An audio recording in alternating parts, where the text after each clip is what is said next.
मित्रों नमस्कार। सृष्टि ज्योतिष में आपका स्वागत है। मैं आपकी ज्योतिष मित्र आपकी कुंडली भी पढ़ती हूँ, हाथों की रेखाएं भी पढ़ लेती हूँ,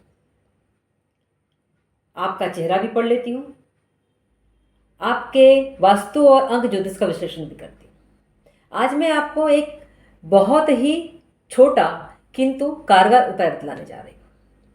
यदि ऐसा लगता है कि आपके जीवन साथी का आप में इंटरेस्ट या आप में रुचि समाप्त हो गई हो या आप में रुचि नहीं आ रही हो, तो आप ये उपाय अवश्य कीजिएगा।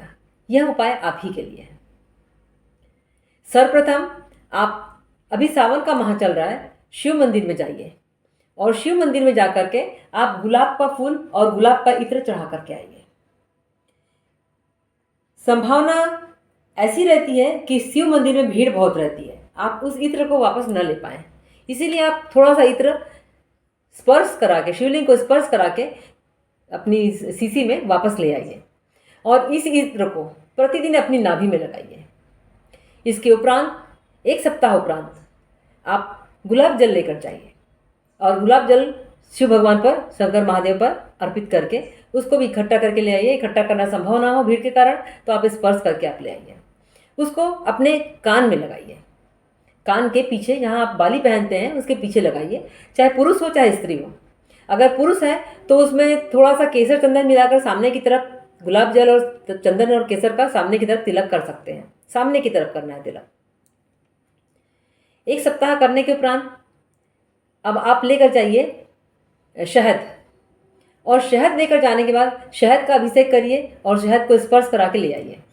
उसके अगले सप्ताह आप शहद को जबान के नीचे, जीभ को पलटकर जबान के नीचे शहद का अभिषेक कीजिए, शहद को लगाइए। ऐसा एक सप्ताह कीजिए। 3 सप्ताह होने के उपरांत तीनों वस्तुओं को लेकर आप मंदिर जाइए, तीनों को स्पर्श कराइए और लगातार इसे अपना उपयोग करना प्रारंभ कर दीजिए। अर्थात गुलाब का इत्र नाभि में, गुलाब जल कान के नीचे के पॉइंट में और शहद जबान के नीचे। ऐसा करने पर देखिएगा आपको लाभ होगा और आपकी समस्या का समाधान हो जाएगा। किंतु ध्यान रखिएगा, इस उपाय का उपयोग किसी अन्य व्यक्तियों को या अन्य पर्सन को आकर्षित करने के लिए किए जाने पर इसका फल समाप्त हो जाता है। ये एक वैवाहिक विधान की प्रक्रिया है, इसीलिए अन्य व्यक्तियों पर इसको प्रयोग करना वर्जित है। लाभ होने पर कमेंट्स बॉक्स में आप कमेंट्स जरूर कीजिएगा।